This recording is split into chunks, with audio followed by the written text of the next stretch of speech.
For the longest time, within the study of the scriptures at large, we have been dealing with the baggage that comes with living in the modern era. From 1850 to 1950, three areas of study were dominated by Germany, and we are still under the sway of these three dominating areas: psychology, philosophy, and theology were all ruled from 1850 to 1950 by Germany, by German scholars. Psychology, philosophy, and theology. All three of those disciplines were coming out of Germany by German scholars, and the world was sucking it up in droves. We are still the children of all that came from the 1850s to 1950s regarding those three disciplines. Names like Heidegger, Kant, Hegel, Freud, Schleiermacher, Buber, Nietzsche, on and on it goes. The names are all German, and they're all dealing with philosophy or psychology or theology.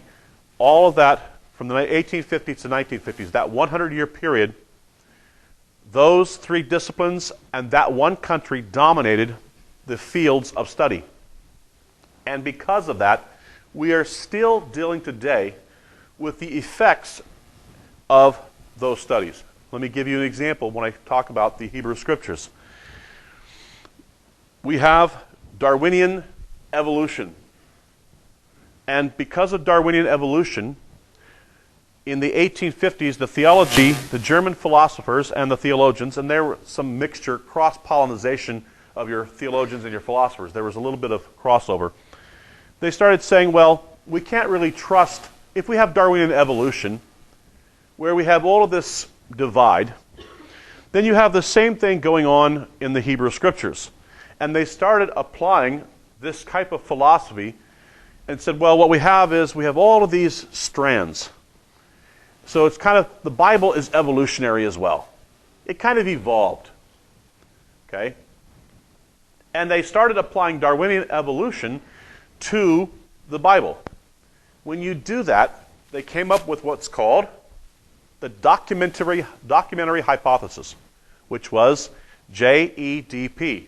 They said we have the Yahwist, the Elohist, the priestly writings, and the Deuteronomist. JEDP, and they divided up the scriptures into these different strands.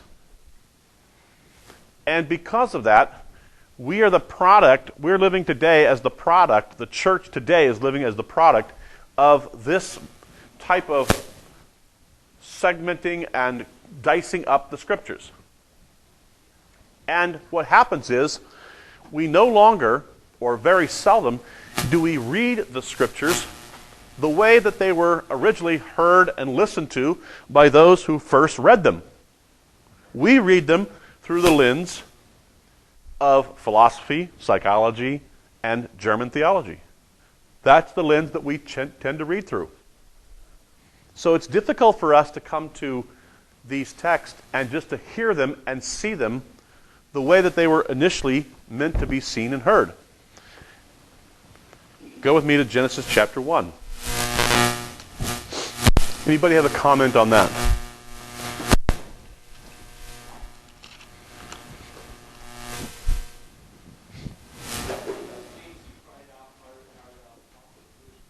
Many of them are Jewish. Yes, many of them are Jewish. Because we had a boatload of Jewish people living in Germany. There have been controversial books that are currently on the market. They've just not too long come out about many, and this bothers many Jewish people, that there were Jews that hid out in the Third Reich and that were in the army, some even taking upper level positions to hide out, keeping their Jewish identity a secret. So this happened. I just went, and by the way, music Music was another thing coming out of Germany due to Jewish people. How many of you have heard of George Gershwin? Very famous composer. Extremely famous composer. His name was actually Gershowitz. And his sister's name was Israel. They changed it to Ira. Okay? So if you do a background search on the Gershwin family, they're Russian Jews. And many of your German composers had Jewish ancestry. Okay? So it's important to understand that, yes, many of these philosophy, theology, and psychology was coming through German descent, but also through Jewish descent as well. Yes. You notice how many of the directors, writers of today's movies and TV have Jewish names? Sure. Yeah, it's inescapable. Was there much of a Messianic Jewish movement at all during that time in Germany in the 1850s and 1950s? As far as we can tell, no. Yeah, as far as we can tell, no. I haven't done as much historical work on that. What I have seen, I don't see a prevalence of it or a. Yeah, we do have some. I mean, we have a smattering, but not. I don't think there's a groundswell. But there are here and there, yes. Rabinowitz is right. We have a few people here and there, but not a lot. They come and go, but we don't have a groundswell yet. All right, so now we're going to go to Genesis 1. We have a remnant, yes. Now, here's what's interesting. We're going to start off with, in the beginning. In the beginning, though, when we get to the beginning, there are things that have happened before we get to the beginning. There are things that happened before we ever got to this beginning that we're not even told about until later on. Now, later on, we find out that these things had already happened. Let me give you an example, just one example. By the time we get to chapter 3, there's going to be a cherubim with a flaming sword that's going to guard the entrance to Eden. But nowhere in chapters 1, 2, or 3 does it tell us where cherubim came from. They just show up.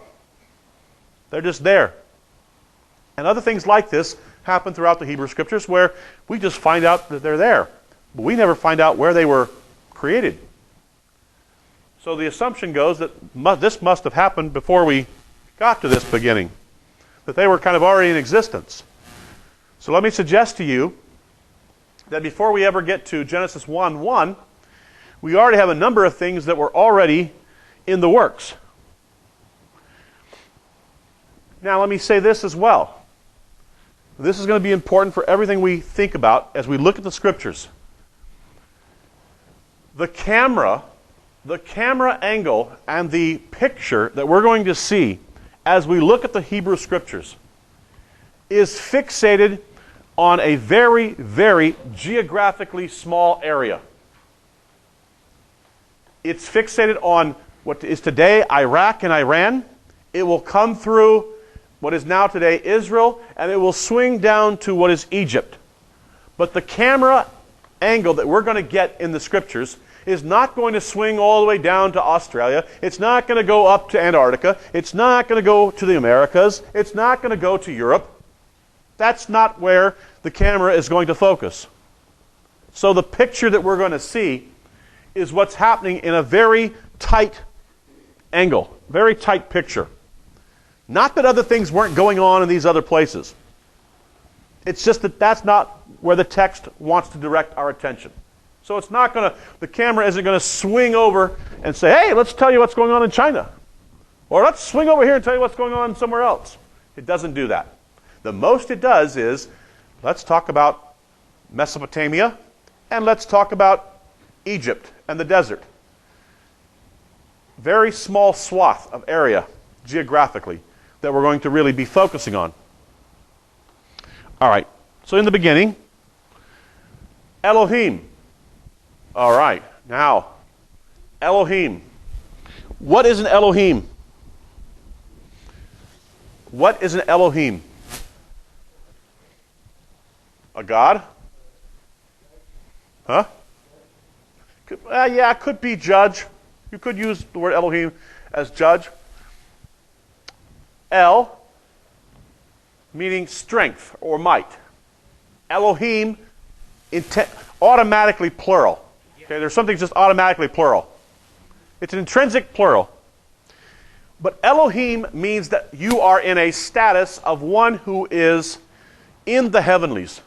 You live in the heavenlies. Unless, of course, we have a casting down of Elohim, in which case we're going to in Greek refer to them as daemon, demons. Okay? So we're going to have Elohim that are in the heavenlies, and we're going to find out later on, in a very subtle way in our text, that there's been a rebellion of the Elohim. So he says, God created, by the way, the word bara, for create, is in the Hebrew Scriptures only used of God. Nobody else can bara. Other people can take stuff and make things. They can form things out of existing material. But nobody can bara. Whatever bara is, nobody else can do it. So in the beginning, God creates Hashemayim ve'et ha'aretz. He creates the heavens and the earth. This is literally what's called a merism, which means we don't have a word in Hebrew for universe. So we talk about the heavens and the earth. That's the whole cosmos. God creates it all. And by the way, from an ancient Near Eastern perspective, nobody would have even questioned that concept. If you look at the ancient Near Eastern literatures, nobody's going around going, well, somebody else could have created all this. I mean, man could do this. No. They knew intrinsically that, of course, if it's created, God had to do it. Or a God had to do it. So, yes, God did it. He creates the heavens and the earth. The earth is without form and void. Here's what it means. That it's uninhabitable. The way it currently exists, it's uninhabitable. Why? Because it's covered with water. Still, 3/4 of the earth is covered with water. Yes? Doesn't that statement presuppose that there was a pre-existence of the earth, where it says the earth was unformed and void? Yes. So I think the idea is that Genesis 1:1 is it's created. It's all he creates the sphere and everything that goes with that. He creates the cosmos. Now we're going to talk about how we make this cosmos inhabitable. Now I'm going to get to something else. How the ancient peoples heard this. How they hear this. And let's think in those terms as well. I'm going to talk about that in just a moment, but it's covered with water, so it's uninhabitable by humanity. Now here's the interesting thing, though. I don't believe that God was writing, and this is where I'll differ with many of my evangelical brothers and sisters.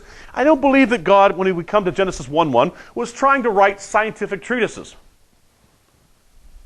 We want to use it that way many times because, we're fighting Darwinian evolution. Say, this is about how we fight Darwin. No, that's not how we fight it. Not on this grounds. Because that's not the way they first read this. If we're going to be faithful to what they're seeing. Darwinian evolution is problematic for a lot of reasons, and we can fight that on scientific grounds, but not trying to fight it here.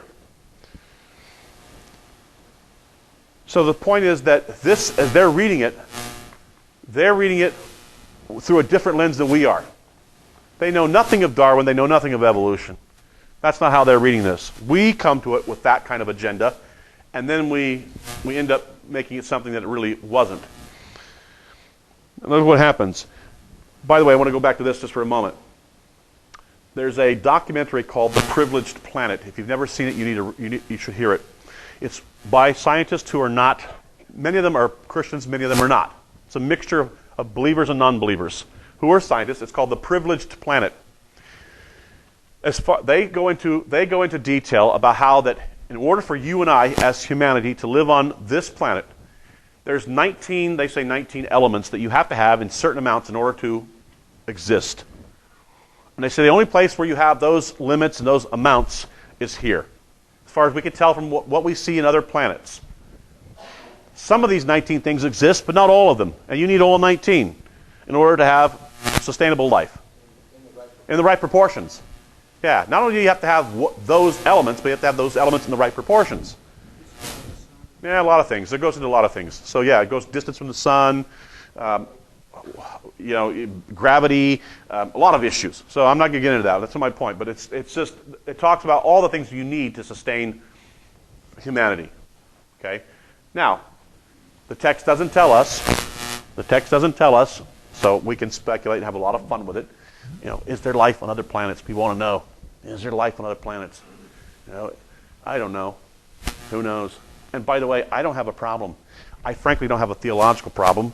If there's another place that God goes to, and there's some fish, and he just throws out a rod and he has a little fun. And G.K. Chesterton. I like G.K. Chesterton's view of creation. He said this. He's a poet. I love poets, but he says, God said, "Let there be," and there was. And something inside of God said, "Do it again." And God did it again. And something inside of God said, "Do it again." It was like a flower. He made one flower. And God said, "Do another one. This time do a rose." And God said, "I love it, I love it." And something inside of God said, "Do it again." Like that. And the whole creation was something, this intrinsic voice within inside of God just going, "Do it again." And God kept doing it. It wasn't static. God was enjoying himself. So the earth is covered in water. He says, and the Spirit of God was hovering over the face of the waters. So we have this, it's the word marakafet, it's the word for a bird hovering. So the ruach, the Spirit of God, the wind, we can say wind, spirit, hovering over the face of the waters. Then God said, "Let there be light," and there was light. God saw the light was good. Now, here's what happens. In days 1, 3, and 5, we have the forming of the area.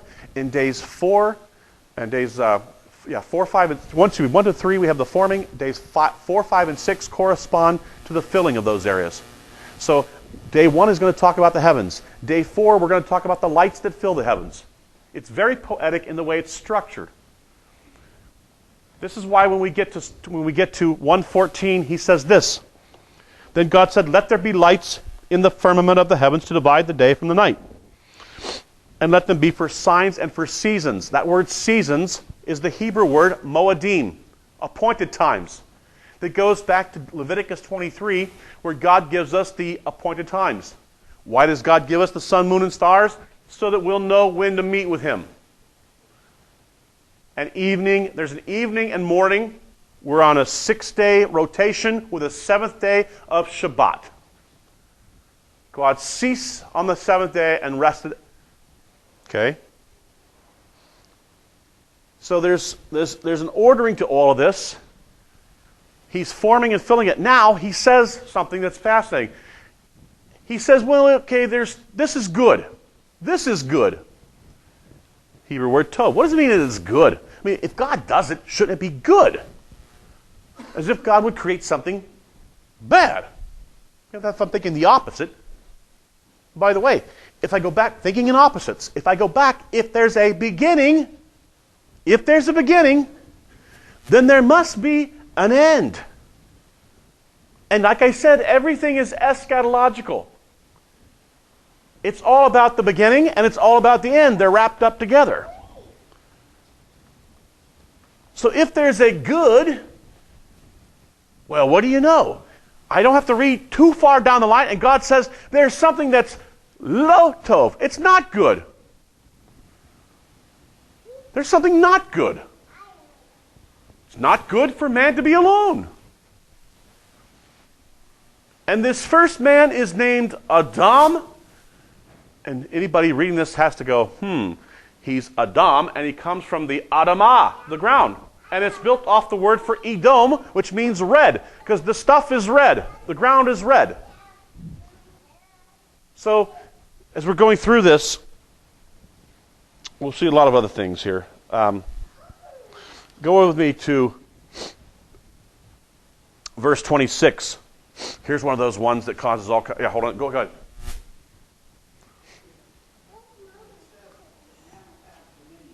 Yes.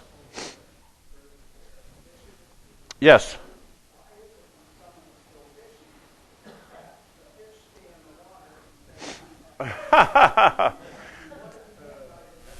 That's because some of you are not good fishermen. We just catch and release. Catch and release, yeah. Yeah, that's funny. I'm going to get to that.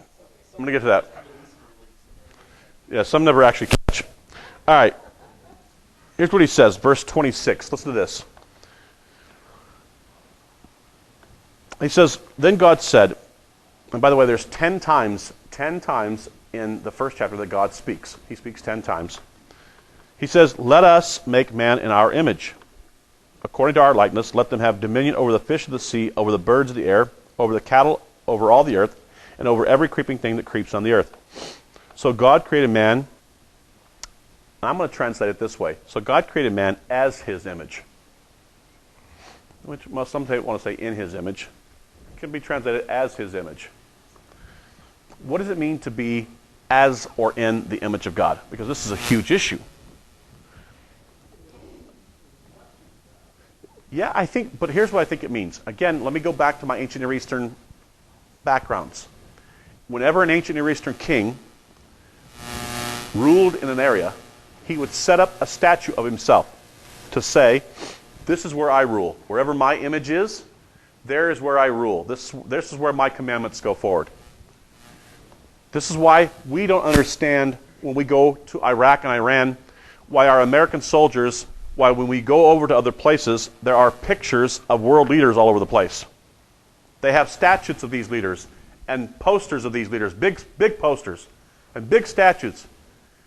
And those leaders want those statues and posters everywhere so that people know that that's where they rule. So God says, I'm going to make you as my image bearer. That is, I don't think it's about physical makeup or spiritual makeup per se. I think it's about purpose, authority. And the idea is we're given a mandate. He says, be fruitful and multiply and fill the earth. Why? I want the whole earth filled with my dominion. Filled with my image, so to speak, so that wherever you go, there will be my image, you'll be my image bearer, being obedient to my commandments, spreading my kingship. Now listen to what Yeshua says. Now let me take it back to the apostolic scripture for a second. They come to Yeshua with a coin, and they say to him, hey, is it okay to pay taxes to Caesar? He says, well, hand me a coin. They give him a coin. He says, whose image is on it?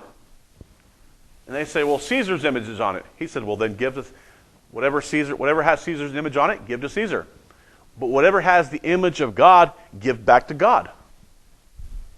He's saying, look, you have the image of God. What I want is you. You can give Caesar back the money, but I want you. And he's basing it off this text here. I want you as my image bearers. Now, what does it mean to have dominion? It means that we do a couple of things. We maintain the ecosystem and we maintain this world as a place where everything can live as it's supposed to. Where animals and humanity can do and be what they're supposed to be. That we don't do destruction. We make sure that everything is operating and doing what it's supposed to. The way God created it. That's our role.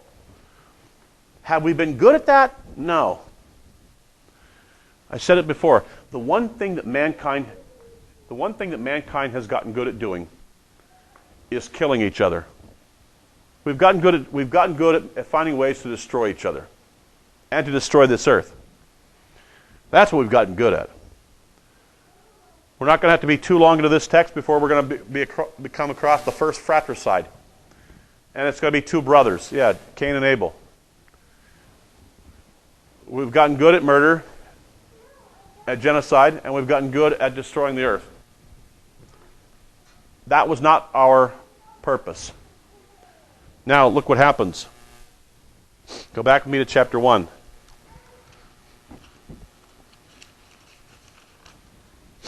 He says, by the way, I didn't even ask the question. I'll ask it now, so nobody asked it at the time. Verse 26, God said, let us. Who's the us?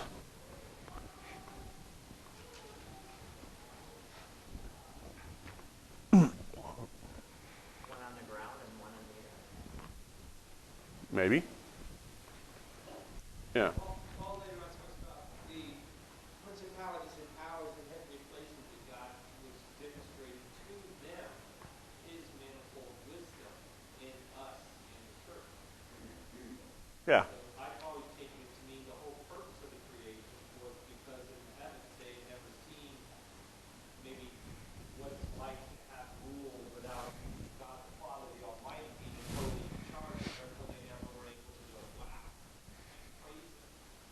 But by allowing for the creation, allowing for this unity and destruction and death and violence and all that stuff, then bringing the reconciliation back through the church. In Revelation it says, and they all get on their knees and say, thank you because you took your great power and reigned. Mm-hmm. And now they can truly praise the Father, who this principalities and powers are. Sure. Okay, so let's talk about those. Well, first of all, we have the divine council. This is Job chapter 1. God sits amongst the Elohim.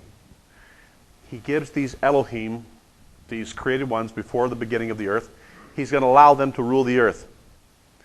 And they rebel. This is where we get demonic forces, the ones that rebel. And those who rebel are sent to this earth. Now he's going to create another vice-regent, humanity, to also try to bring some dominion and some order to this earth. Now the question is this, and this becomes the big question. Will the fallen ones be able to live amongst the humanity and neither one affect each other or infect each other?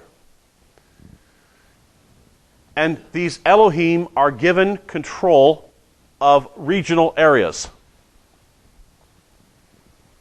But they're in rebellion. Now, this is why you have world leaders that are maniacal. They're crazy. That's a technical term. They're nutty. And every time one nutty world leader dies, 5 more nutty leaders rise up. And what do they say? I'm a leader in a small country. I want nuclear weapons so I can destroy my own people and anybody that gets in my way. I want to genocide my own people and anybody that gets in my way. So, we have a conflict going on. Yes. And God gives commandments.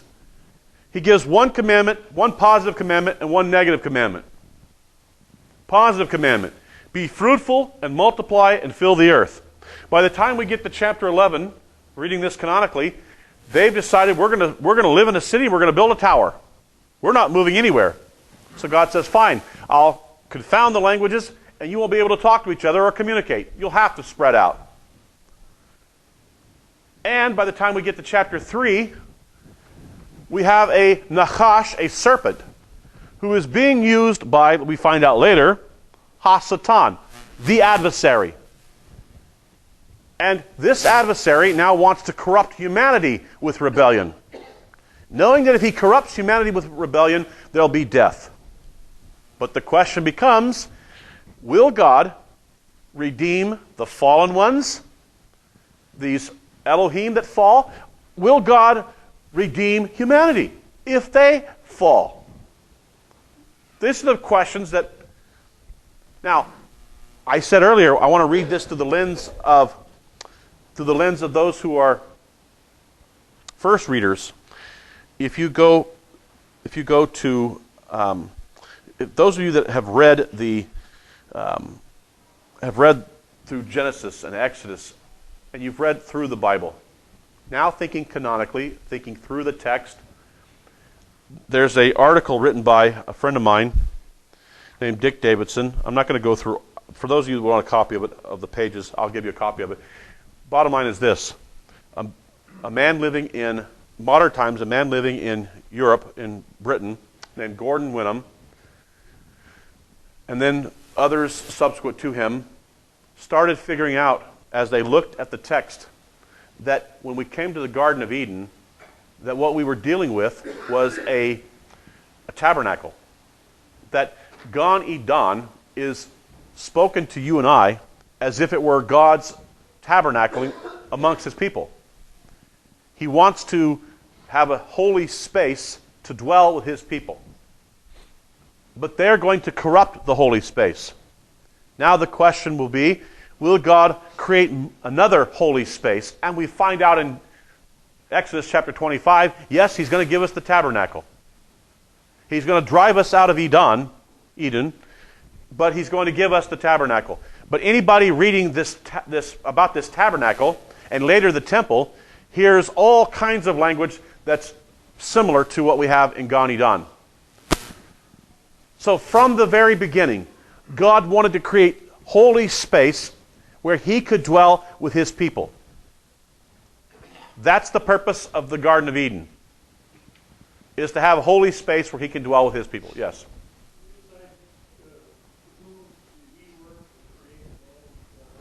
Oh, who's the us?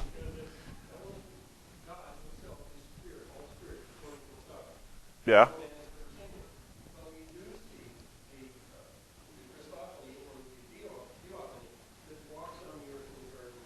Right.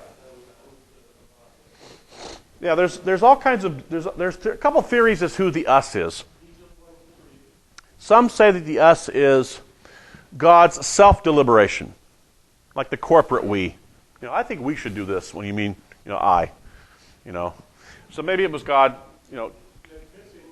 corporate, it was kind of this corporate deliberation within himself. Others say, it was he's speaking to this court, this divine council. And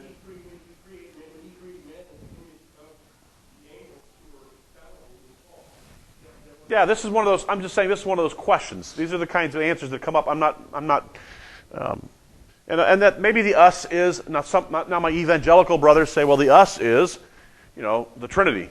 Although I don't see the Trinity here yet, not even close. At the most, we've got two. So at this point, here I don't think the us is. So that's the three possibles: the divine council, self-deliberation, or some type of binary numbering here going on. Multiple, yeah. All the times they say stuff like the only true God, the almighty God, the only just God. Where does it even come into our mindset that there is only one God? Why would we even think that, except rather than think that we worship the one that is holy, the one that is righteous, one that is almighty? I'm trying to get to I'm trying to understand your question. Go ahead.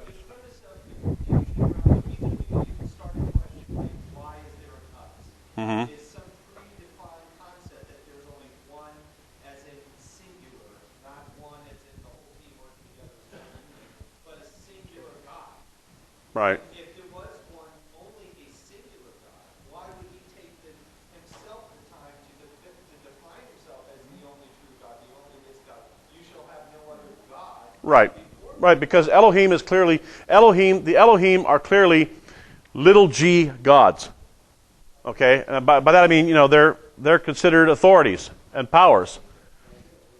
So, but there's only, as far as he's concerned, and this is where the Isaiah texts get us to, I'm the only one. Now, the point is this, that echad can have plurality in it, in its unity.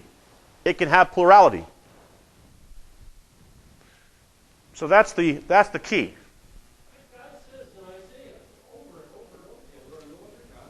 Right. Right. Now, right.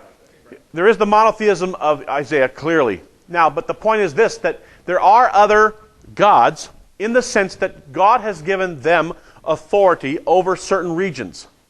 But they're it's little g, little Elohim, okay? So they're not Ha Elohim. They're not the God. They're appointed. Yes.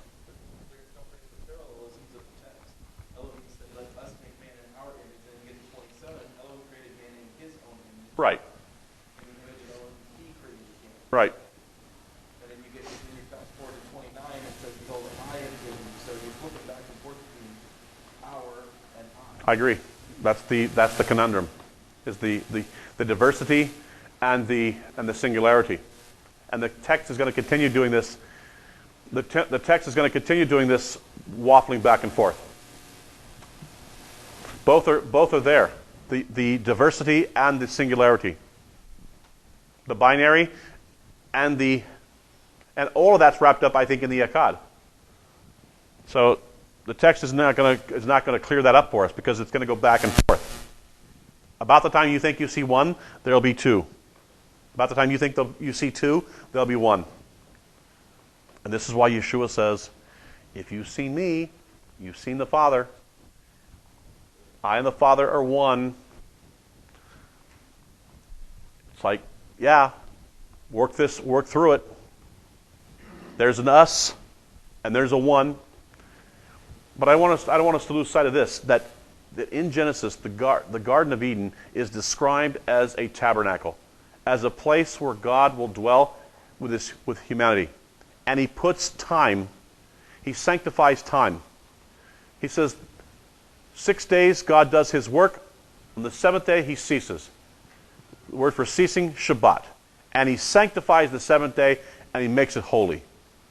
Everything's going fine. Everything's working the way it's supposed to be till we get to chapter 3. Look at chapter 3. Now the serpent was more cunning than any beast of the field which the Lord God had made. And he said to the woman, has God indeed said, you shall not eat of every tree in the garden? What had God said? Positive commandment. We just read it earlier. Be fruitful and multiply and fill the earth. Negative commandment. Negative commandment. Don't eat from the tree of what? Tree of the knowledge of good and evil. Okay? Now, look what happens. The woman said to the serpent, by the way, she's talking to a serpent here. Just like Balaam talks to the donkey. she doesn't seem to say, this seems a little odd. I'm talking to a snake or some type of nachash, some type of reptile. Look what she says. But the fruit of the tree which is in the midst of the garden, God has said, you shall not eat it, nor shall you touch it, lest you die. No, God didn't say you couldn't touch it. He said you couldn't eat it. Oh, okay, maybe she's putting a little prohibition there just to make sure you don't eat it. If you don't touch it, you won't eat it. Then the serpent said to the woman, you will not surely die. For God knows that in the day you eat of it, your eyes will be opened, and you will be like God, knowing good and evil. So when the woman saw that the tree was good for food, that it was pleasant to the eyes, and a tree desirable to make one wise, she took of its fruit and ate. She gave also to her husband with her. He's right there. And he ate. Then the eyes of both of them were opened, and they knew that they were naked, and they sewed fig leaves together and made themselves coverings. And they heard the sound of the Lord God walking in the garden in the cool of the day, and Adam and his wife hid themselves from the presence of the Lord God among the trees of the garden. Then the Lord God called to Adam and said to him, where are you? Not that God has no idea where he's at. It's rhetorical, I hope. It's like a parent looking at a child watching them for a few seconds and going, what are you doing? Not like, not as if you're expecting the child to go, well, I'm getting into things I shouldn't get into. That's what I'm doing. You already know what they're doing. So he says, the Lord God called him and said, where are you? He said, verse 10, I heard your voice in the garden, and I was afraid because I was naked, and I hid myself. Verse 11, I love this. Who told you that you were naked? Have you eaten from the tree of which I commanded that you should not eat? Then the man said, the woman you gave to me to be with me, she gave me of the tree and I ate. Well, there you go. Blame shifting starts. The woman said, God said to the woman, what have you done? The woman said, the serpent deceived me and I ate. So the Lord God said to the serpent, because you've done this thing, and I want to skip over to verse 15. Here is our eschatology. This is eschatology. We're going to talk about the end here now. Everything from here on out is going to be about redemption and promised seed. In fact, if you go to 2:4, back to 2:4 where it says, this is the, some of your texts will say, this is the history. It's the Hebrew word toledot. And there are 10 toledot in the book of Genesis. So it's organized on these generational lines. The whole book is. There's 10 of them, not by accident. He says this in chapter 3, verse 15. I will put enmity between you and the woman, and between your seed and her seed. He shall bruise your head, and you shall bruise his heel. And there's our eschatology. We're going to have a battle of the seeds. There's going to be the Adamic humans in rebellion, and there's going to be another seed. One is going to get bit on the heel. That won't be fatal. It'll hurt. It'll do some damage. The other one's going to crush the head. But there's two seeds here. And the question becomes, will you be the seed? Will you align yourself with the promised seed of the new Adam, or will you align yourself with the seed of the serpent? Both will have descendants. That's going to be the key to this whole thing. And here it is right up front.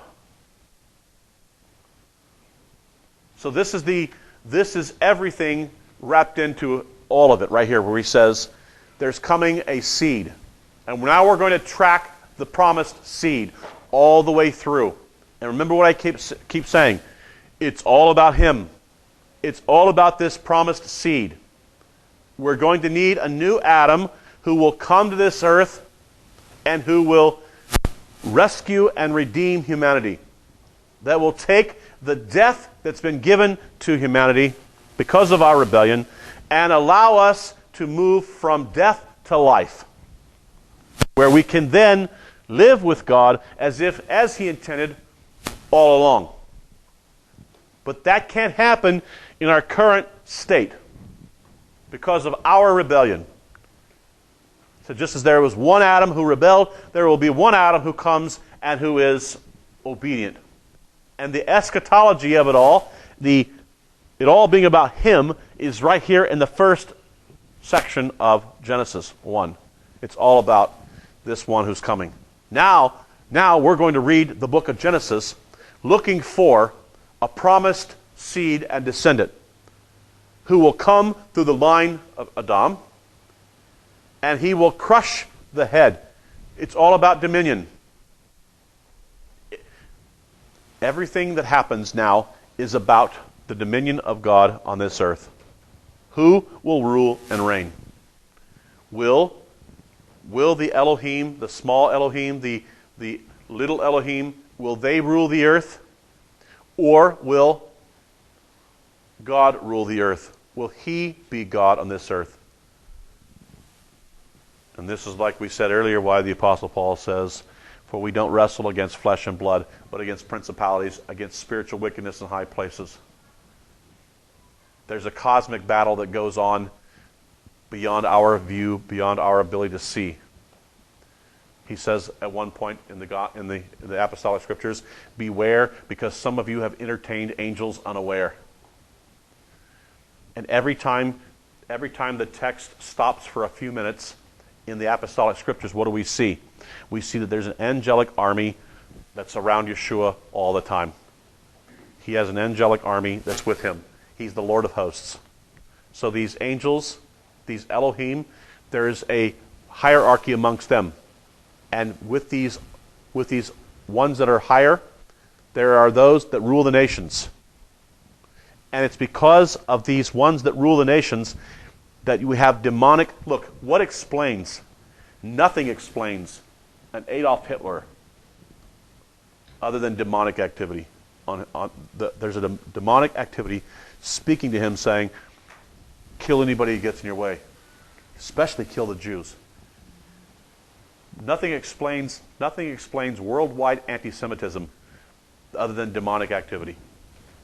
Where you have those who have rebelled, who want to destroy the family and the whole infrastructure. It's all about him. Huh? Right, without the Jewish people, there's no fulfillment of prophecy. You have to have a Jewish people in order to continue fulfilling prophecy. That's why Right. This is why, look what happens.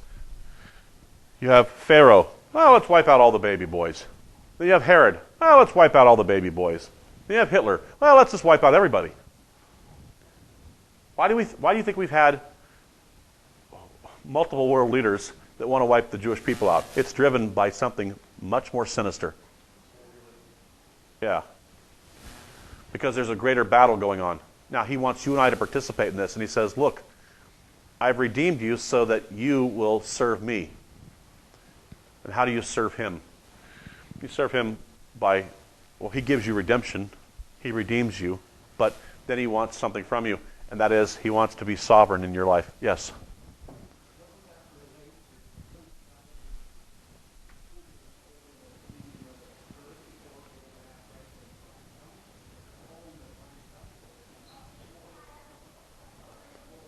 Right.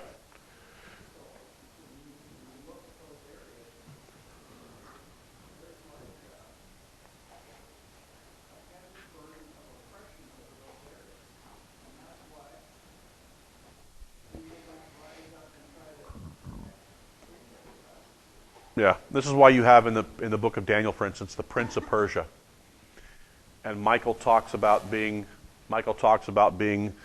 delayed because he's trying to get from one place to the next by those who are fighting against him.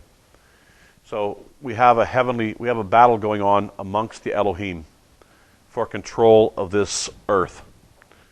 Now, they are judged and they will eventually be eradicated, and God doesn't redeem them.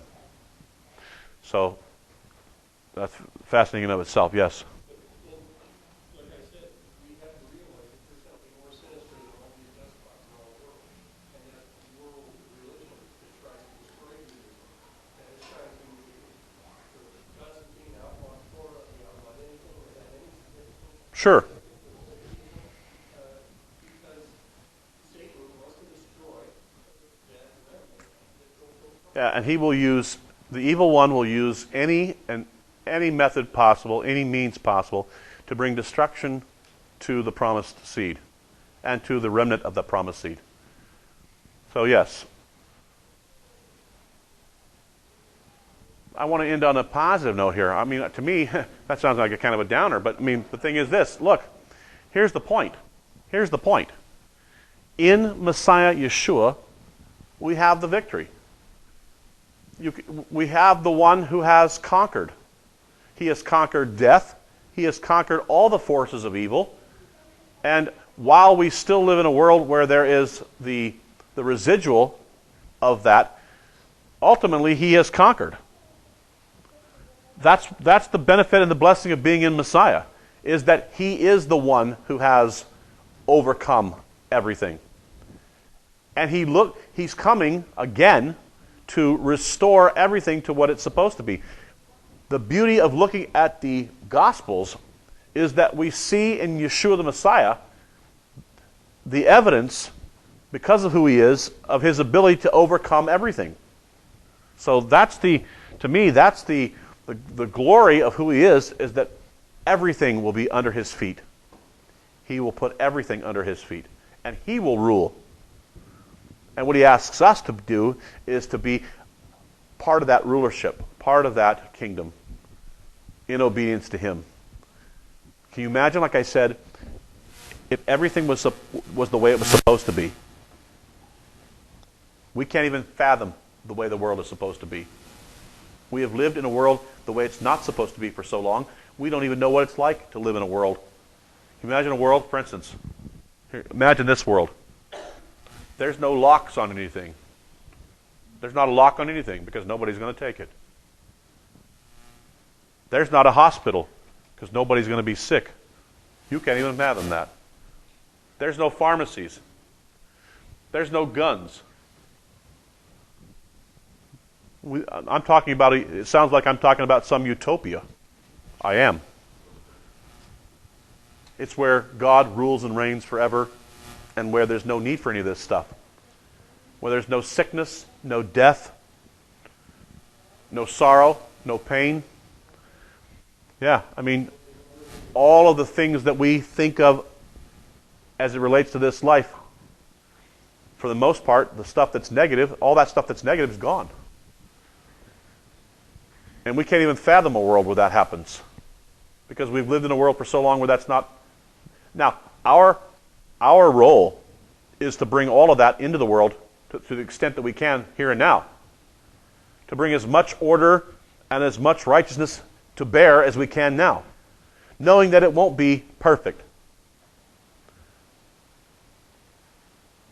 To try to bring about as much order and as much righteousness in this world as we can, with God's help, obviously, to the extent that we can, to bring about justice and righteousness in this world. That's our role. That's our purpose, is to live out the commandments of God in humility, knowing that He lives them out through us. And as we live out the commandments, we extend the dominion and rule of God. That's our role. And to bring the commandments of God to bear on all of humanity and all of life. If every person did that, if everyone in the world was thinking in terms of, what does God want done here? It would be a different world. Yes. Satan is heavily at work because he knows that his time gets closer every day. Yes. But it's interesting to me that we have a way for redemption, yet they're powerful. They can raise do all kinds of destruction here. Yes. Yet they know that God is going to win. Why would they not have also redemption? I'll tell you why. He asked the question, why do the Elohim, the small Elohim, not have redemption? And that's simply for this reason: God provided no way for it. Well, that's what I was thinking. There's no way. I mean, then if he looks at that, and it's hardly fathomable to me that one who's omniscient would not know from the beginning that there was going to be this problem. Well, obviously, there was that problem. Then he comes and he sees humanity is not going to make it either. Right. So I have to put something in that they can be redeemed. Right, because God knows this. He knows this. If he's already seen it twice. He saw it with the rebellion of the Elohim. He sees it with the rebellion of humanity. And that is this: if he gives mankind the ability to choose, to be obedient, whether it's Elohim or whether it's humanity, both will choose not to be obedient. Now the question is, are you going to redeem them or are you going to destroy them? Well, that's your two choices. Redeem them or destroy them. For the Elohim, he says, you know what? Those that rebelled, they will be destroyed. For humanity, he says, I'll make a way possible for redemption. The Elohim are too powerful. Yes.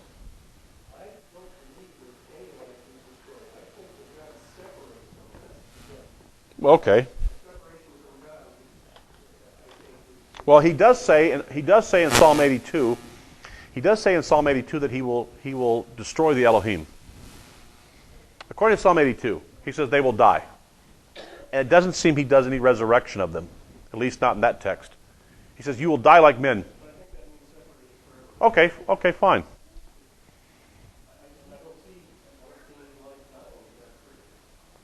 Well, life dies all the time that God creates.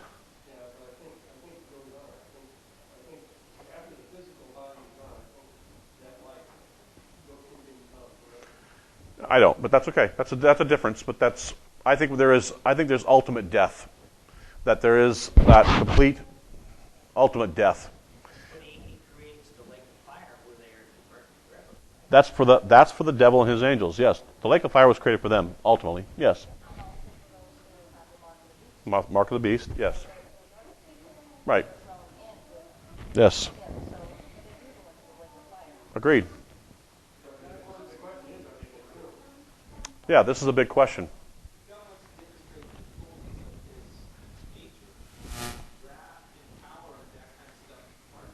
Right. Right. Absolutely right. No, I mean these are big questions we've discussed in the past. I mean, so there's room for disagreement on some of this. I'll admit that. Huh? We'll know when we get there. I mean, in other words, you have those who believe. So here's the two options on the one end of that spectrum. You have those who say, well, when we die, and I'm of this opinion. This is my opinion, and I'll give the other side. There are those who say that when a person dies, both the body and the spirit, the ruach, the wind, are gone. They go. The wind goes. We're told that the wind goes back to God, from whom it came, and the body goes in the ground.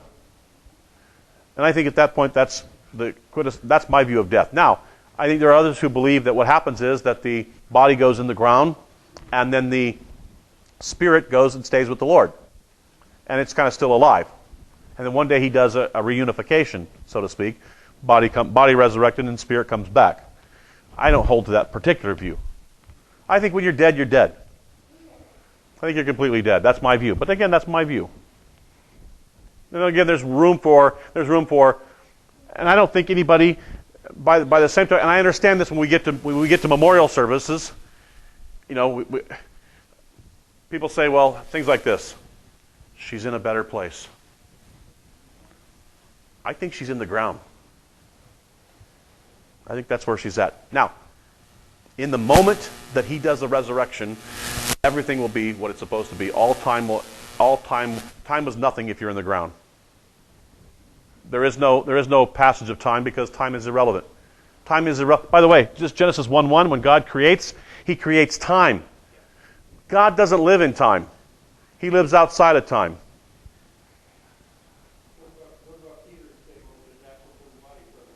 I agree.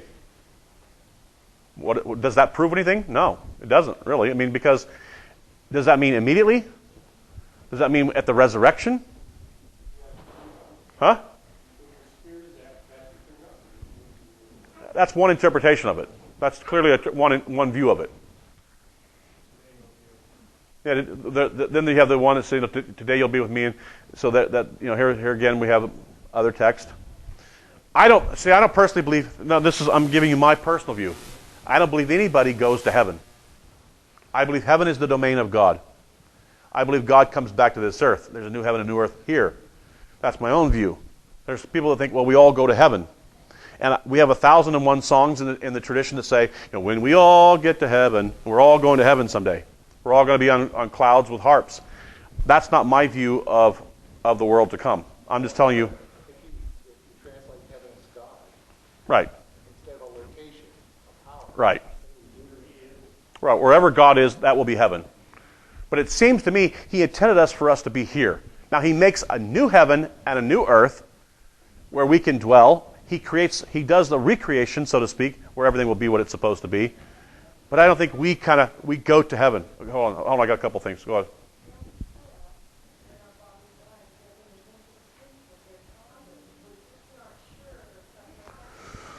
ahead. Right.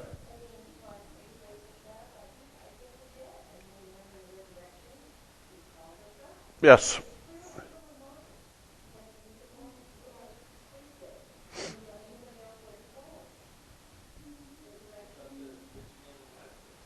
Yeah, we have a parable in Luke 16. You have this divide. By the way, it's interesting. This concept of the bosom of Abraham is an intertestamental. It's not you don't find anything about this bosom of Abraham concept until you get to the intertestamental period, and it shows up in a number of places within that time period.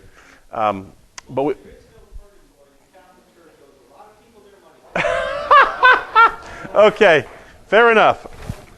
Yes. Hold on. Oh, Scott, go ahead. Last thing. Two, and then we'll be done. Go ahead. Go ahead.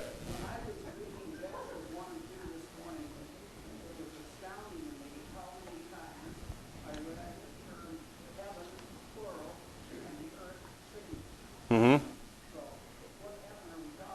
Yeah, the word heaven is dual.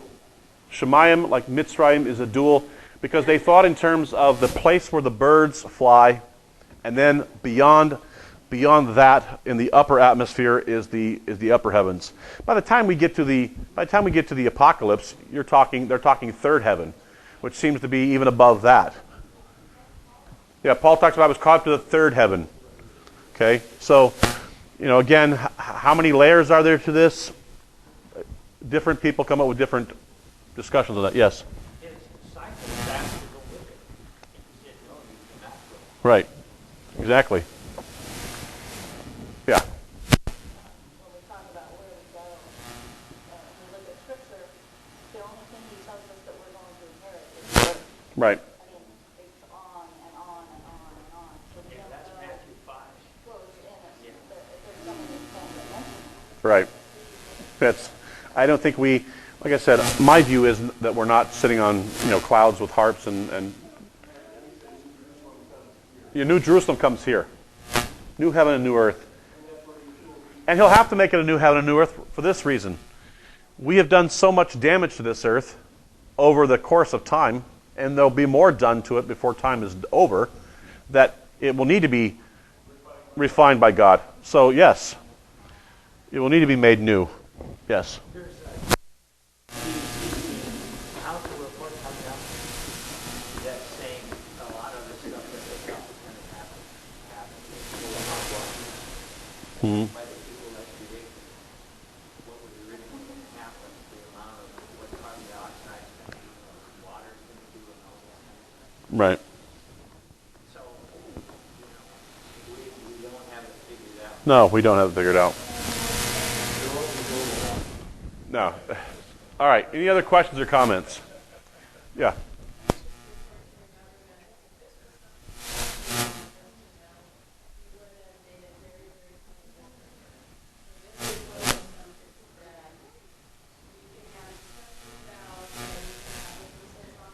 Exactly.